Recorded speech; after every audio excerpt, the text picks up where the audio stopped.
Welcome to the Sports Spectrum Podcast, where faith and sports collide. Here's your host, Jason Romano. This is episode number 103 of the Sports Spectrum Podcast. Hi, everyone. Welcome to today's program. As always, you can download and subscribe to our podcast on iTunes, Apple Podcasts, Google Play, Stitcher, and everywhere podcasts are found. And of course, this episode is brought to you and sponsored by Compassion International. $38 a month. When you sponsor a child, you are providing medical care, you are providing education, you are providing vocational training to get people equipped to do the work that needs to be done, to get a job, and the opportunity, this is the big one here, the opportunity to know Jesus Christ. Go to compassion.com and find out more and sponsor a child today. The Romanos sponsor a 13-year-old from Haiti, a young boy, and we just love how Compassion connects the person who does the sponsoring with these children. We write letters to them directly, and they write letters back to us. Our young boy writes letters back to us, and it's just a wonderful way to stay connected and to help someone and to serve someone and give them hope. That's what Compassion is about, providing hope, one child at a time. 1.8 million children in 25 countries have been receiving sponsorships from Compassion, and over 150,000 children have chosen to follow Jesus Christ just in the last year alone through Compassion. This model works. I can't encourage you more. Sponsor a child today. $38 a month. Go to compassion.com and sponsor a child. Today's guest on the podcast, he is Thomas Davis, three-time Pro Bowl linebacker with the Carolina Panthers. 2014 Walter Payton Man of the Year. Selected in the first round of the 2005 draft, 14th overall by the Panthers. He's still there, and he's been there. And he announced in January that 2018 would be his final season in the NFL. He's retiring. And we talked to Thomas back in late February about his life, about his journey, about growing up in this tiny little town called Shellman, Georgia. We talked about the adversity of overcoming 3 torn ACLs back to back, as well as talking about the Super Bowl when he played with a broken arm in the loss to the Denver Broncos in Super Bowl 50. But we talk about Thomas's faith, where Christ comes into play with him. And we also talk about his foundation and giving back and what he's learning from the Lord during this season of life. But we also want to preface this that we taped this interview, like I said, in late February at a conference in Phoenix, Arizona. And this was after the news that this was before the news was announced in early April that Thomas would be suspended for the first 4 games of the NFL season, what he says is his final NFL season, because of performance-enhancing drugs, for testing positive for a banned performance-enhancing drug. Thomas called it one of the saddest days of his NFL career, and says he was completely caught off guard by this, and he's never done anything in any way to try intentionally cheat the game. And we'll play a little bit of Thomas's response to that on the back end that he posted on Twitter back on April 6th. But I think this interview really shows you the genuine love that Thomas has for God, that he has for people, and that he's still someone that we should be listening to. I thought the way he responded to his suspension was pretty classy. He's a guy that I don't think his reputation or anything like that is tarnished. You could tell how upset he was in the way that he responded to hearing about this 4-game suspension. But I really want you to hear Thomas's heart, and I think his love for the Lord and his love for his family and his love for football comes through in this interview. So let's get right to it. Without further ado, here he is, Carolina Panthers linebacker, 3-time Pro Bowler, Thomas Davis.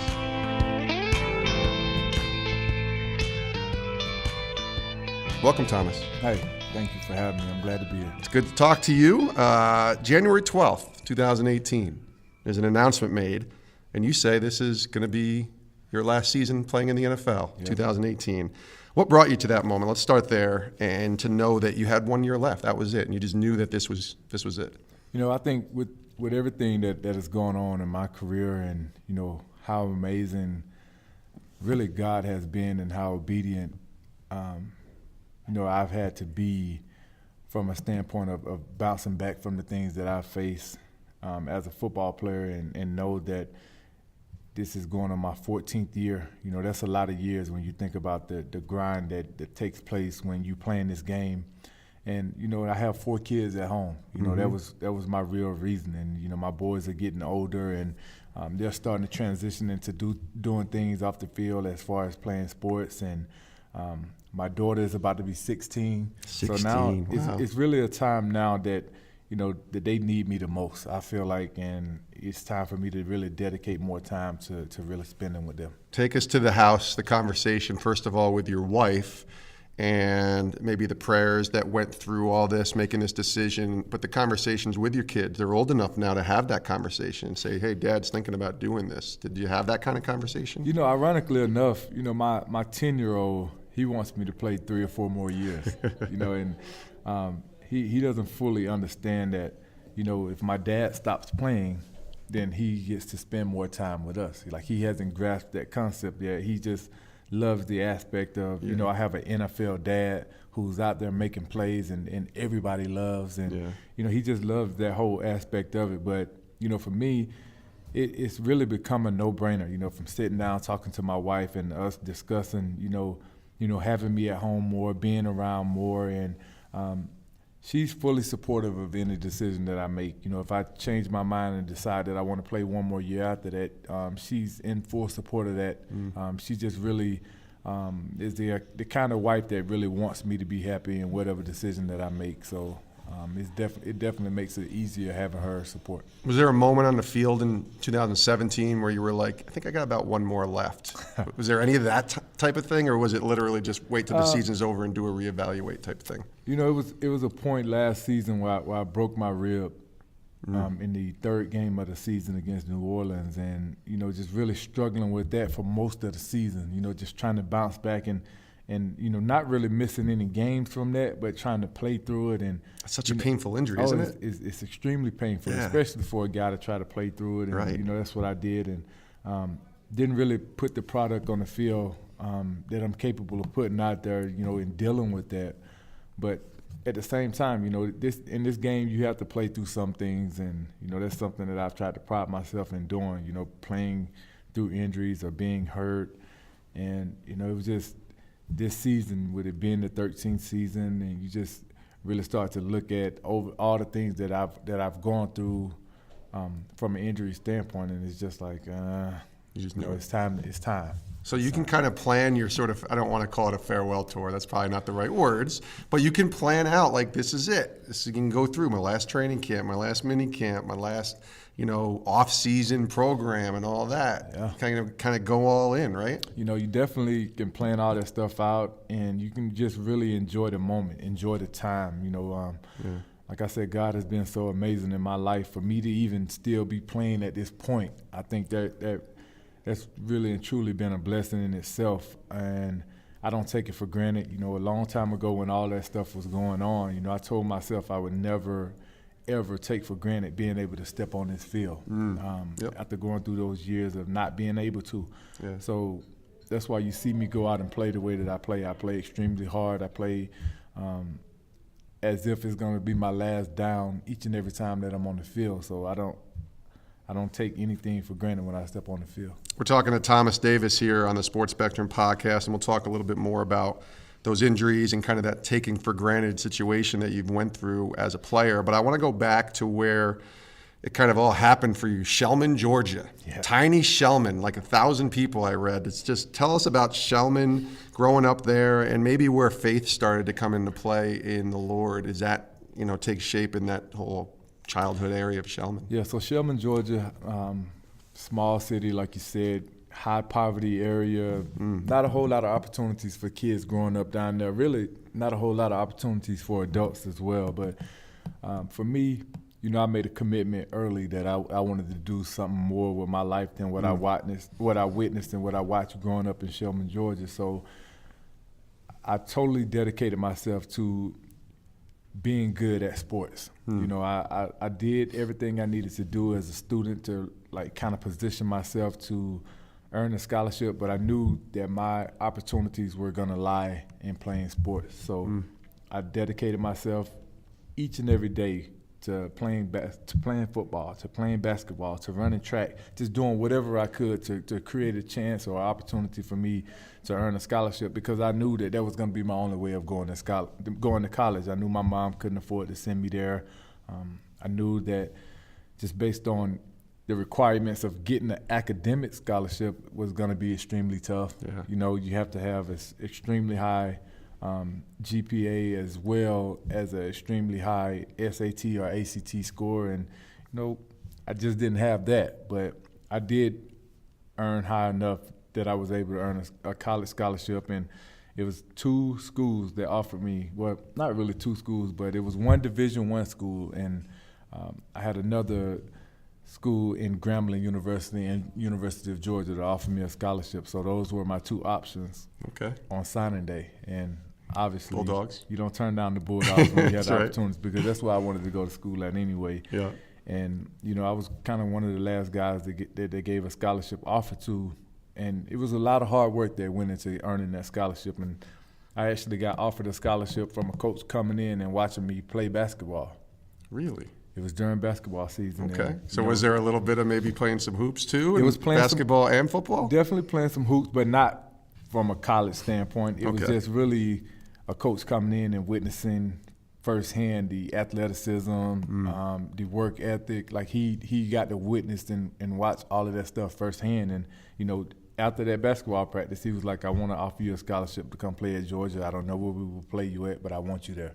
And, you know, the rest was really history at that point, because everything that I had worked so hard, you know, God really aligned everything for me to have that opportunity. Because I tell kids all the time when I'm telling this story, I could have been skipping practice if I was one of those kids. I could have been disobedient or talking back to my coaches at the time when he was coming in, witnessing and watching us practice, or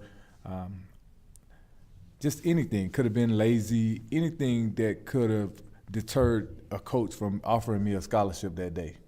But, you know, because I had no clue that he was coming in to watch. Right. You know, he was going to visit another kid in the town over, and he just stopped in and just offered me a scholarship based on what he was able to witness. And, you know, that's hard work, that's dedication, that's you perfecting your craft day in and day out, and never knowing who's watching, having integrity, and doing things the right way. And he offered me that scholarship. I went on to Georgia, one of the last guys given a scholarship offer, and I was the first guy to be drafted out of that group of guys that came in. Is that right? I was the first-round draft pick. So, of course. Yeah. Wow. Now tell me about your faith. When did that kind of take shape? Was it in college, obviously? We talk about your coach, Mark Rick, and all that as well. But tell me about when that became yours, when you understood what Christ had done for you. So growing up in Shelburne, Georgia, I didn't grow up in a real religious household. You know, I wasn't a kid that was going to church every Sunday. And, you know, it just the way my mom brought me up, they didn't really push the issue, and I didn't really know any better as a young kid. It really wasn't until I got to the University of Georgia and was able to play for a coach you just named, in Mark Rick, and, you know, really watching his faith and watching his walk daily with God, and really trying to figure out and understand what was it about him that made him love the Lord the way that he did, that made him love his wife and his kids the way that he did, you know, and sitting down having conversations with him, it was just that, you know, he believed in the Lord. He encouraged each and every one of us as players to go to church on Sunday. In fact, they took us to church on Sundays, and, you know, that was really when my love and my faith started to grow. And, you know, I continued to build on that once I got to Carolina. And I had a team chaplain at the time, and Mike Bunkley, that helped me grow in my faith and come to know and love the Lord. And, you know, it's just been strong ever since. You grew up without a dad, and I just want to ask you from that perspective, because you're now a dad to 4 children, right? Yes, sir. What was that like growing up without a dad and just not having a father figure around? Maybe Coach Rick was able to be sort of that father figure for you going into college, but what was it like growing up without a dad? You know, it was extremely tough growing up, you know, watching my mom struggle the way that she did to try to raise me and my younger sister. But at the same time, you know, I kind of gravitated towards my coaches in high school. You know, they were really my father figures growing up. You know, I had Coach McFarther, who was my head football coach, and Coach Walter Knighton, who was the assistant. And I think those guys did a really good job of making sure that I remained focused as a young kid. Because as an 11th grader, my mom and my sister actually moved. They moved to Alabama, and I was in the household with just me and an older cousin. So when you think about that dynamic, and as a young kid, to still be able to get up and go to school every day, to still be able to focus in on the things that you needed to do, you don't find a lot of kids at that age that are going to be willing to do that.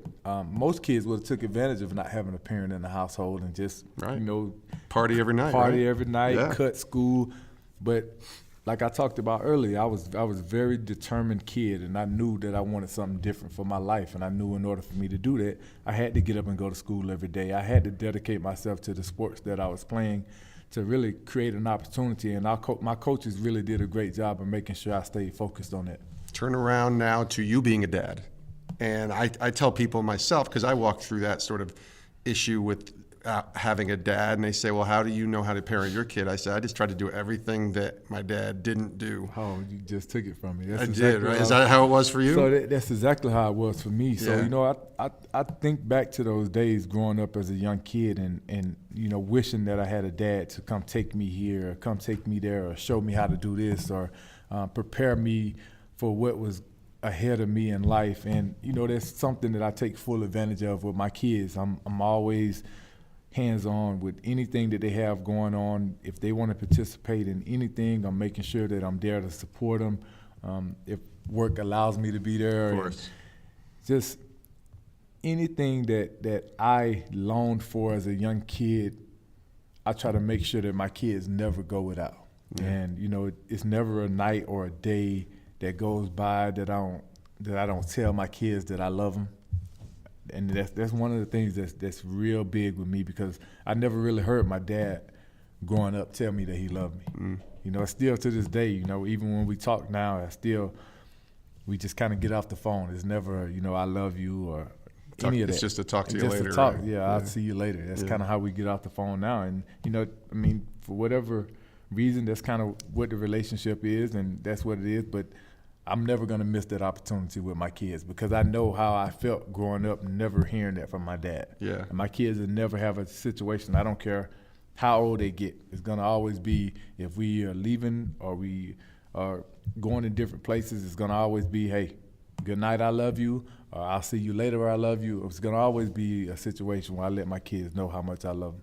Carolina Panthers linebacker Thomas Davis joining us here on the Sports Spectrum podcast, brought to you by Compassion International. $38 a month, provide a child with education, medical care, tutoring, vocational training, and the opportunity to know Jesus Christ. Go to compassion.com, $38 a month, and sponsor a child today.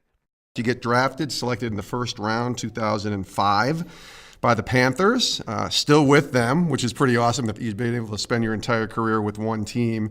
But you play a few years, 2006, 2007, 2008, and then 2009 comes. And 2009. Trials, adversity, setback. 2010 comes. 2011 comes. 3 straight years of torn ACL injuries. I want to talk about those years for you, not only as an athlete and as a husband, but as a Christ follower. Let's start with the athlete part. Describe the difficulty that was for you just dealing with that the first time and then the second and third time. It was extremely tough, and it was a situation where when it first happened in 2009, I really was in a situation because I was having a really good year, probably my best year to date. Not to date, but at that point in my career, I had probably having the best year of my career. And halfway through the season, we're in New Orleans and, just make one simple move to redirect. And I tear my ACL, and I find myself in a really dark place. And the whole time I'm just constantly asking why. Like, why does this have to happen to me? Like, I've never at that point never had any major injuries, and found myself really just questioning God. Like, why did I deserve this? Why did this have to happen to me? And you kind of lose that mindset or that thought process as a player, and then you start to focus in on what do I need to do to get back. So, Right. I mean, the mindset is set. You know, I got to have surgery first and foremost, and now I got to rehab. And, Yep. you know, I'm built for this. I grew up in Shelman, Georgia, so I know what it's like to struggle. I know what it's like to go through hardships, and that was my mindset. So now I'm attacking the rehab process, and I go and have the surgery 6 months, six and a half months removed from surgery. I'm feeling really good. We go out. Carolina was kind of doing a combine setup every off season, so we had to go through the weightlifting, we had to go through the running, the jumping. We had to do all that stuff over again as if we were at the combine. And one of the things that we did, we ran the 40s, and in doing that, I went out, ran a 4.40 again after coming back off of the ACL injury. And this has been timed by our scout, so it was legit timing. And we all started feeling good about that. And like 3 days later, I go out, I start doing a couple of linebacker drills. You know, we're gravitating, we're moving on in the process of rehab. And 3 days later, I go out, do a simple back pedal and twist, and instantly feel that feeling that I felt in New Orleans again. And our trainers were trying to be optimistic and say that, you know, maybe it was scar tissue, but I knew the feeling. Like, same knee and everything. with an ACL tear, it's the same knee. Oh. You feel that feeling, you know exactly what it is. So I knew it. And, you know, MRI confirmed it. So now I'm really in a bad place, and I'm really starting to just think that, you know, God is calling me to do something different. Like, no longer really questioning. Well, you know, I'm not gonna lie, I did question, like, why does this keep happening? Like, what about me that's Where so are bad? you in your faith at this time, like mature-wise? You know, I was doing good in my faith. Okay. And, you know, because really at that point I had gotten married, and me and Kelly had been baptized together. We had constantly been working with Mike Bunkley at the time and growing in our faith. We were growing together. And, you know, I was a believer. I was a strong believer. So I continued to pray, but I did question again, you know, God, what is it? What is it you're trying to show me? What do I need to be doing? Why is this happening? Are you telling me that I need to give up the game? And, you know, I stopped questioning that. Why was it happening to me when I asked myself a different question? Who would you rather this happen to on your team? Like, wow. Go through the roster. Who on your team would you rather God put this on? And, you know, it wasn't a single person that I would say that I wanted that to happen to. Wow. You know, and I understood at that point that God was placing this on me because he knew that I could handle it. I think God is very strategic in his approach. And at that point, it was really all about, you've been through it before now, so go attack the rehab again. Go do it again. And I do that. We have the surgery again, and everything is going well. 2 games into the next season in 2011 against the Green Bay Packers, had a knee brace on. One of my teammates run into the ball, get leg whipped, 3rd ACL tear. Same knee? Same knee. So for me, it was a no-brainer. I knew at that point that my career was over. Really? That was the thought process? That was the thought process. I'm done. Instantly, because I understand the business and the nature of the NFL, and I had been around for a while, so I knew that you don't see guys get opportunities after that. And you're 28 at the time, right? 29, somewhere 27, 28, somewhere Yeah. around there. And I'm, you know, you put up a good fight. You did everything that you could at this point. And, you know, now it's time to transition on to something else, because during that time that I was out of the game, I spent a lot of time with my foundation. You know, we put a lot of work in. We started the foundation in 2008. So that time that I had off, we did a lot of work in the community. And that was one of the things that I felt compelled that God was calling us to do at the time. And we dug in deep. You know, we did a lot with underprivileged kids. That's what my foundation is geared towards, and that's what we did. And, you know, I kind of felt like that's what he was calling me to do. And it wasn't until I had a conversation with my wife and Mike Bunkley at the time, my team chaplain again, and they kind of presented the question to me, do you feel in your heart that you're done with the game, that you no longer want to play football anymore? And for me, it was, no way I don't feel that. But understanding the dynamics of how the football business is, and teams are not willing to give a guy a shot. So they encouraged me to really, stay positive. You got to have surgery anyway, was what my wife presented to me to fix your knee. Why not give it another shot if you still love the game like you say you do, if you're still passionate about it? Yeah. So it was a no-brainer. I want to give it a shot, but will the team be willing to give me another opportunity after 3 years in a row of tearing my knee up? Yeah. It's a conversation that had to be had. So you wouldn't blame them if they said sorry. No, right? I couldn't. Got to move on. I couldn't. They've given me chance after chance. So we sit down. We had a conversation with our GM at the time, Marty Herney, our head coach, new head coach, and Coach Ron Rivera. That's right. And our owner, Mr. Jerry Richardson, and our team trainer, and it really came down to the point where Mr. Richardson flat out asked them, is there a chance, Ron, would you be willing to give Thomas a shot? I know you're new here, you don't really know him. And Coach Rivera was like, I would love to have him back if he can do it, if he can come back. And, our trainers, come to find out, kind of tried to talk Mr. Richardson out of it. Not the trainer, not really our trainer, our team doctor. Because, medical guys. Yeah, the medical guys tried to talk him out of it. I think my trainer was on my side, Ryan Vermillion. He was the guy that was pulling for me and wanted to see it happen. But and I understand, just based on what had happened 3 years in a row, you don't really want to put a guy back out there in that situation. But I made a decision that once Mr. Richardson said that if he's willing to put himself through it, I'll give him a chance. And Coach Rivera agreed. It was a no-brainer. I dove into the rehab process like no other, because no longer am I just working to try to do this to prove everybody wrong, because so many people are saying that the Panthers should give up on me, that I should retire if I want to be able to play with my kids. I wanted to let Mr. Richardson know that I appreciated him for believing in me and giving me that chance. And I wanted to prove everybody wrong that said that I couldn't do it, that I shouldn't do it, that it had never been done, that I couldn't do it. So each and every day I attack that rehab process with the mindset of I'm going to do it. You come back. No negative thoughts ever crossed my mind. I'm going to do it. I'm going to be the first player to ever come back from 3 consecutive ACL tears to the same knee, and I'm going to prove that it can be done. And I'm going to open doors for guys that are going to follow me, that are going to possibly go through the same things. I'm going to show teams that it's okay to not give up on players. Yeah, and it's really good.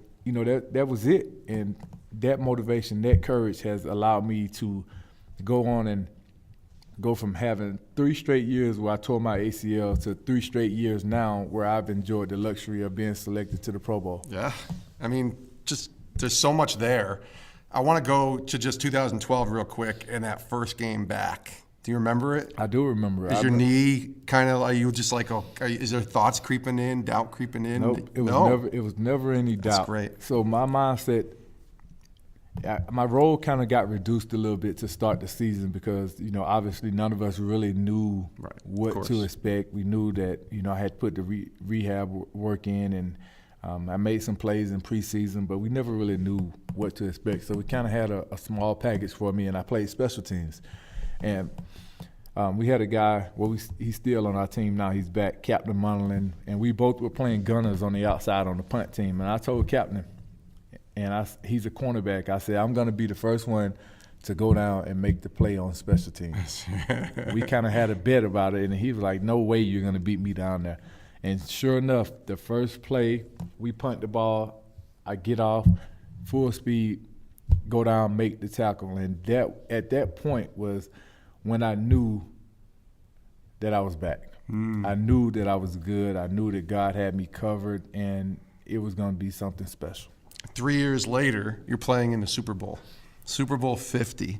I want to just talk a little bit about the game. You come up short, obviously. The Broncos win the game. But that game, for me, even more than the Broncos, was more remembered. I was working that game for ESPN that day, and I remember just the broken arm and playing and just doing everything you can to play in that game. And the Instagram photo of the stitches in your arm after the game, and the post that you put about fighting for your brothers and the love you have for your teammates.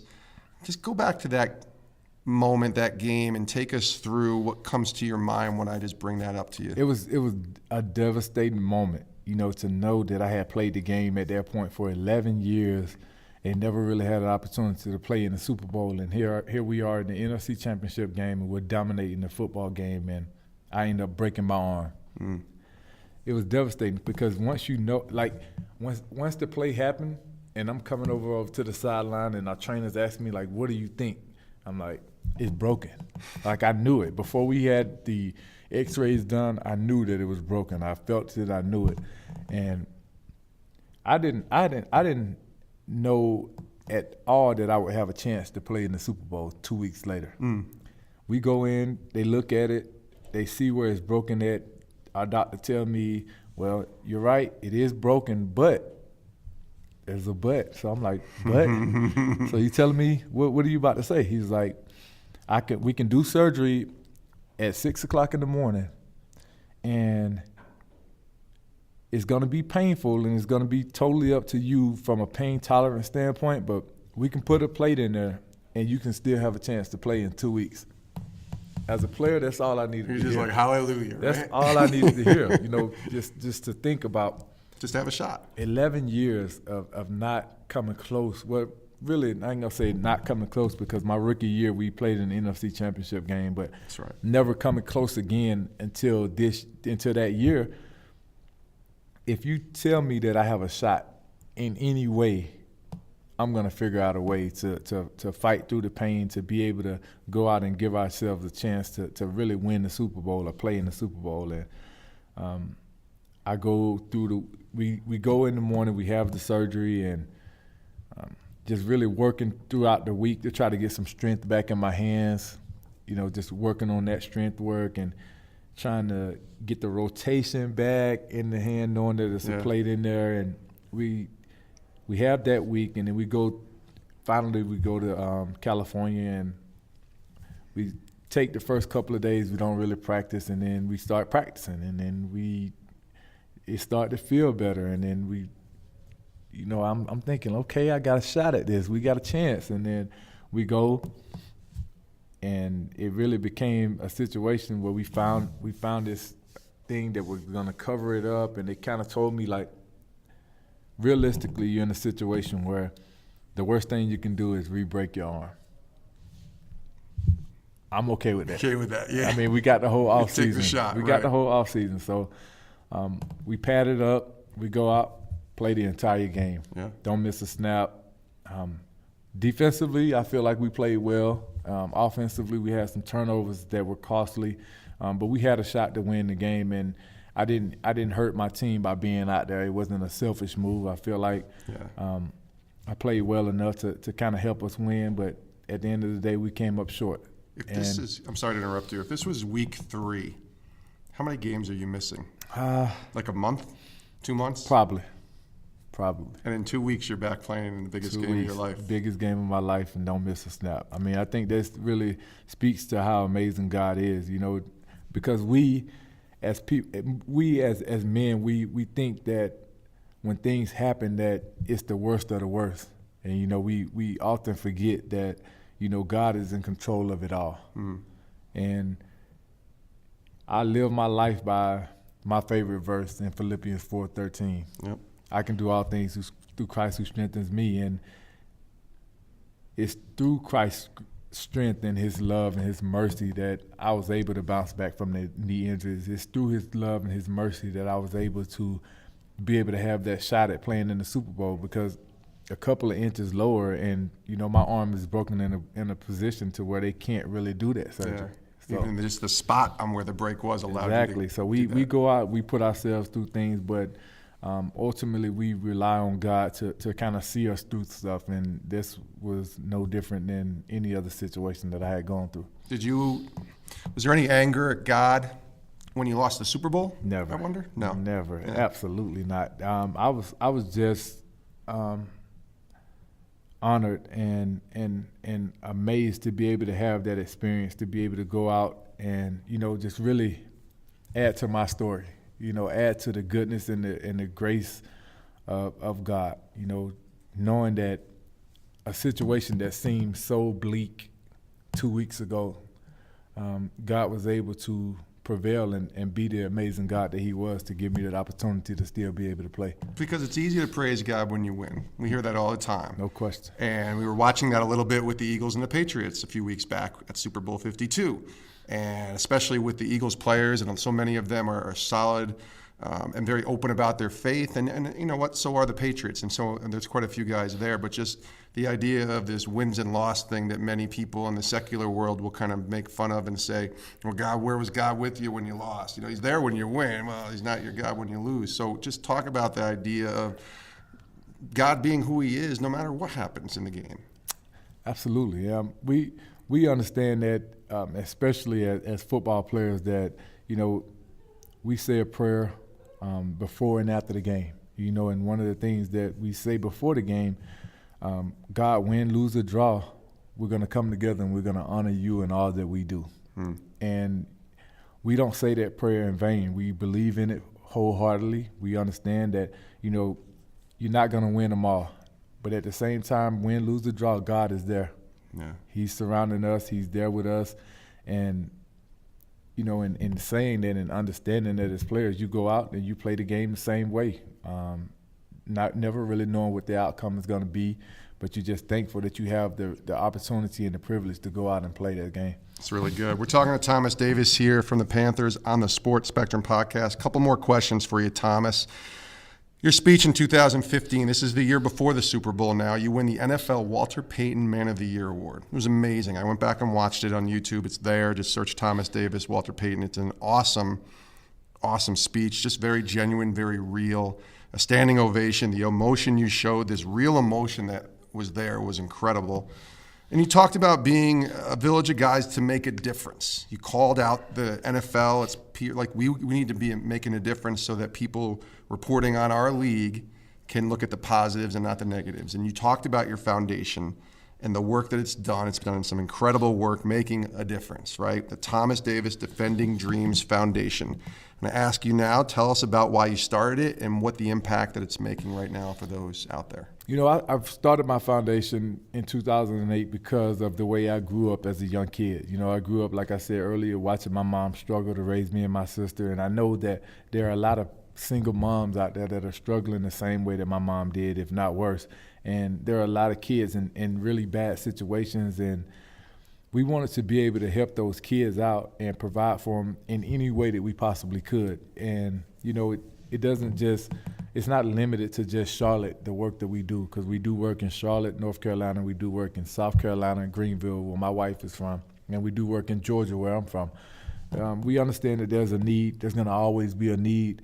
And we just want to really help those kids out as much as we can. That's why we do so much when it's time to go back to school. We're making sure that the kids have backpacks, they have school supplies, and we've kind of grown the foundation to the point to where it's not just giving a kid a backpack and say, okay, go to school and, you know, just have a good school year. Now we follow those kids that we give those backpack and school supplies throughout the year. That's good. We provide them with the things that they need for the whole year so that they, you know, as a kid, that's one of the things that you don't want to have to worry about. You don't want to be at a disadvantage because you don't have the supplies that you need to be successful. And that's one of the reasons why we wanted to make it work for those kids throughout the school year. We do stuff for Thanksgiving and Christmas, and we provide as many toys as we possibly can in all 3 states. And the things that we do for the women and children at Thanksgiving is probably my favorite event that we do, because we take all of the women and children out of the Salvation Army Center of Hope and we serve them. We don't just have food that we provide for them. We take them away from the shelter, get them out of that surrounding and those situations that they're in, and we allow them to come through the line. And, you know, I usually have a bunch of my teammates out there with me, and we take their trays and we serve them. We carry the trays for them, and we allow them to really just enjoy themselves, to take their mind off of having to live in a shelter, for the kids to be able to interact with NFL players living in their city that they might not normally have an opportunity to do. So it's been truly special to watch the foundation kind of transform and grow from where we started at to where we are now. When you think about the growth of my football camp that we do yearly, we had to break our football camp up into 2 groups now because we have over 700 kids signed up for our Praise football God, camp. man. And that's we great. come out, it's amazing how much God has allowed us to really work through him in the community, and the things that we've been able to do for those kids has truly been amazing. And the great thing is that's going to last forever. That's bigger than football. That's big, when you retire next year, that foundation's still going to be around to be able to serve and give back. So really great. Real quick, the website, where can people go to find out more? DefendingDreams.org. All of our information is there. We have our charity weekend coming up in May. It's really the only fundraising weekend that we have, but it's a great time. Everything that we do for our kids and our families is 100% free. So any money that raised, that donated to my foundation goes directly back. My wife serves as the executive director. Most foundations have an executive director that you have to pay, but she's taken on that role, and she doesn't receive a dime. So everything in her doing it and everything that we bring in goes directly back to the kids. That's awesome. Well, definitely check that out. And I really appreciate you joining us here. This is my last question. We asked this to every guest that we have on the podcast, just about every guest. You have one season left as an NFL player. We're talking right now, we're taping this in late February. You made your decision to return. I wonder from a faith perspective, as a Christ follower, during this time in your life, what are you learning from Jesus right now? What is the Lord teaching you right now? I think the Lord has really taught me, and is continuing to teach me, is you have to be patient. It's not about when you want things to happen. I have a plan for your life, and it's important for you to be patient and follow my plan. That's really what I've learned over the years, that God has really been trying to show me. Because so often we as players, we get caught up when we want to see things done in the now. Yeah. And I want it my way. Yeah, I want it my way. I want it now. Yeah. And that's not the way that the Lord operates. Right. It's a plan that's in place, and you just got to follow that plan, and you have to be obedient. Yes. It's one of the biggest things that I've learned over the years. It's important to be obedient and follow God's plan. Amen. This is Thomas Davis, Carolina Panthers linebacker, 3-time Pro Bowler, one more season to go. It's great talking to you here. Thanks so much for joining us on the Sports Spectrum podcast. Appreciate it. Thank you for having me. And we do thank Thomas Davis, Carolina Panthers linebacker, for joining us here on the Sports Spectrum podcast. Really appreciated his heart for people, his heart to give back, and I loved the stories that he told about overcoming adversity, about the ACL injuries that he went through, and that and his faith and how that was tested during those times, and where his faith is. Obviously, his faith at the center of who Thomas Davis and his family is. Of course, Thomas, as we said early in the beginning of the interview, we taped this interview before his 4-game suspension was announced. We taped the interview in late February, and here we are releasing this in late April. And on April 7th, Thomas was suspended by the NFL for the first 4 games after testing positive for a banned performance-enhancing drug. And rather than me trying to say anything, I'm going to let the 35-year-old Mr. Davis himself talk, and I'm sharing his response that he posted on his Twitter page in hearing and announcing this suspension. So take a listen to Thomas, and then we'll reconvene on the back end. So I just want to take a few minutes today to share some news with you guys that I received from the NFL. I was informed that I tested positive for a banned substance. I was completely caught off guard by this. I've never in any way done anything to try to intentionally cheat the game.